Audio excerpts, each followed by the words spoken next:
అహంకారానికి pant shirt వేస్తే అచ్చు జగన్మోహన్ రెడ్డి గారి లాగా ఉంటుంది. జగన్మోహన్ రెడ్డి గారు బాగా ఫ్రస్ట్రేషన్లో ఉన్నారని నాకు అర్థమైంది. అధికారంలో ఉన్నప్పుడు దౌర్జన్యాలు, ఇంకో పక్కన అవినీతి అడ్డగోలుగా వ్యవహరించారు. ప్రతిపక్షానికి వచ్చిన తర్వాత ఈరోజు నీతులు విలువల గురించి మాట్లాడుతూ నిజంగానే చాలా చాలా ఆశ్చర్యంగా ఉంది.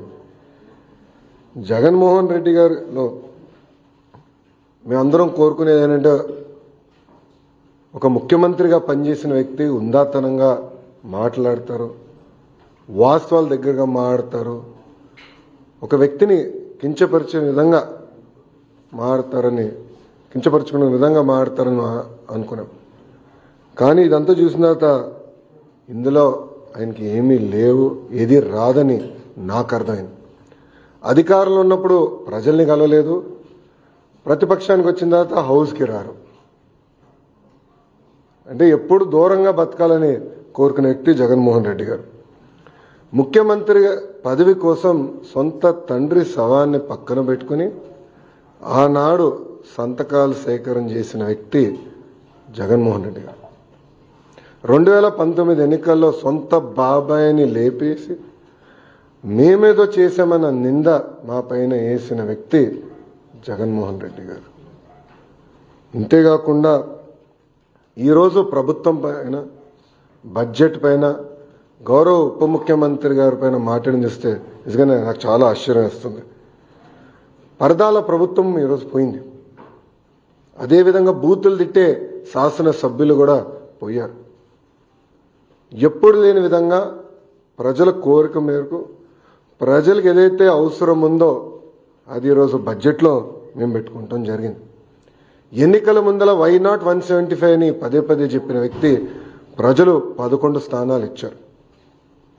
ప్రజలే మీకు ప్రతిపక్ష హోదా ఇవ్వకూడదని నిర్ణయించుకున్నారు. అది ఆయన ఇప్పుడు కూడా తెలుసుకోకుండా నిన్న చెప్పా వన్డే ముఖ్యమంత్రి. కరెక్ట్గా హౌస్ ప్రారంభమయ్యే రోజు మొదటి రోజు వస్తారు, నాకు ప్రత్యేక హోదా క్షమించండి నాకు ప్రతిపక్ష నేత హోదా ఇవ్వాలి అని కోరుకుంటాడు, వెళ్ళిపోతాడు. మళ్ళీ ఎప్పుడు ఆయన కంపడు. అలాంటి పరిస్థితి మనందరం చూస్తున్నాం. ఇప్పుడు ఆయన ఆలోచించాలి, ఎందుకు 11 స్థానాలు ప్రజలు ఆయనకి ఇచ్చారు. ఆయన ఆలోచించాలి, ఎందుకు సొంత తల్లి, చెల్లి, కార్యకర్తలు, నాయకులు ఆయన నమ్మట్లేదని. మొన్న బ్యాలెట్ ద్వారా దాదాపు 67% ఓట్లు కూటమి అభ్యర్థులు ఆల్పాటి రాజేంద్ర ప్రసాద్ గారు, ఇంకో పక్కన రాజశేఖర్ గారు ఓట్లు సాధించారు.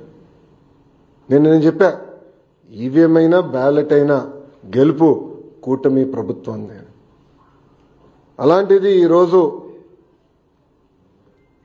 గౌరవ ఉప ముఖ్యమంత్రి గారిని కించపరిచే విధంగా ఆయన మాట్లాడారు. ఆయన మాజీ ముఖ్యమంత్రి జగన్మోహన్ రెడ్డి గారు ఒకసారి ఆలోచించారు. మొన్న ఎన్నికల్లో ఆయనకు వచ్చిన మెజారిటీ ఎంత, గౌరవ ఉప ముఖ్యమంత్రి గారికి వచ్చిన మెజారిటీ ఎంత. మొన్న జరిగిన ఎన్నికల్లో వైకాపాకి ఎన్ని సీట్లు వచ్చినాయి, జనసేన పార్టీకి ఎన్ని సీట్లు వచ్చినాయో ఆయన ఒకసారి ఆలోచించాలి. అంతేగాని నోరుంది కనుక ఇప్పుడు కూడా నేను అనుకుందే రైటు, అధికారంలో ఉన్న వాళ్ళని నేను కించపరిచే విధంగా మాట్లాడతాను, ఎగతాళి చేస్తూ ఉంటాం. నిజంగానే చాలా చాలా బాధాకరం. ఈరోజు రాష్ట్రంలో మీరు చూస్తే ఎప్పుడు లేని విధంగా మన అభివృద్ధి కార్యక్రమాలు మనం ప్రారంభించుకున్నాం.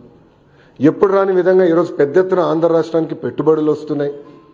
మీరు చూసారు, ఒక టీసీఎస్ కానీ, ఆర్సిలర్ మిత్తల్ కానివ్వండి, ఎన్టీపీసీ గ్రీన్ కానివ్వండి, రిలయన్స్ సిబిజీ ప్రాజెక్టులు కానివ్వండి, ఇట్లా అనేక పెట్టుబడులు ఎప్పుడు రాని విధంగా మన రాష్ట్రానికి వస్తున్నాయి. గత ప్రభుత్వం కనీసం గుంటలు కూడా పూడ్చలేదు. ఆ గుంటలు పూడ్చే కార్యక్రమం కూడా మేము తీసుకుంటున్నాం. అంతేకాకుండా ఎప్పుడు జరిగిన విధంగా సంక్షేమం కూడా మేము చేస్తున్నాం. ప్రజలందరూ ఒక విషయం గమనించాలి, 2014లో పెన్షన్ 200 రూపాయలు, చాలని పెన్షన్ని 2000 రూపాయలు మేము చేశాం. 5 సంవత్సరాలు 2000 చేశాం. గత ప్రభుత్వం 1000 రూపాయలు పెంచేదానికి 5 సంవత్సరాలు తీసుకుంటే మొదటి నెలలో మేము అదే పెన్షన్ ఇంకో 1000 రూపాయలు మేము పెంచాం. వికలాంగులకి 6000 రూపాయలు ఇస్తున్నాం. బెడ్కి పరిమితమైన వాళ్ళకి నెలకి 15,000 రూపాయలు ఈరోజు కూటమి ప్రభుత్వం అందజేస్తుంది. ఇంకో పక్కన అన్న క్యాంటీన్, గత ప్రభుత్వం అన్న క్యాంటీన్ మూసేస్తే మన ప్రభుత్వం ఏర్పడిందంటే 198 అన్న క్యాంటీన్లు తిరిగి ప్రారంభించాం. ఎవ్వరు ఊహించిన విధంగా 1 కోటి గ్యాస్ సిలిండర్లు ఈరోజు కూటమి ప్రభుత్వం ఉచితంగా అందజేసింది. ఇంకా ఇసుక కూడా మీరు చూశారు, కేవలం లోడింగ్ ఛార్జీలు, ట్రాన్స్పోర్టేషన్ ఛార్జీలు తప్ప ఇసుకను కూడా మనం ఫ్రీ చేసాం. ఇంకా మిడ్ డే మీల్లో కానివ్వండి, సంక్షేమ హాస్టల్స్లో కానివ్వండి, ఈరోజు ఫైన్ రైస్ కూడా మన ప్రభుత్వం అమలు చేయబోతుంది. ఇంకా మే నెలలో తల్లి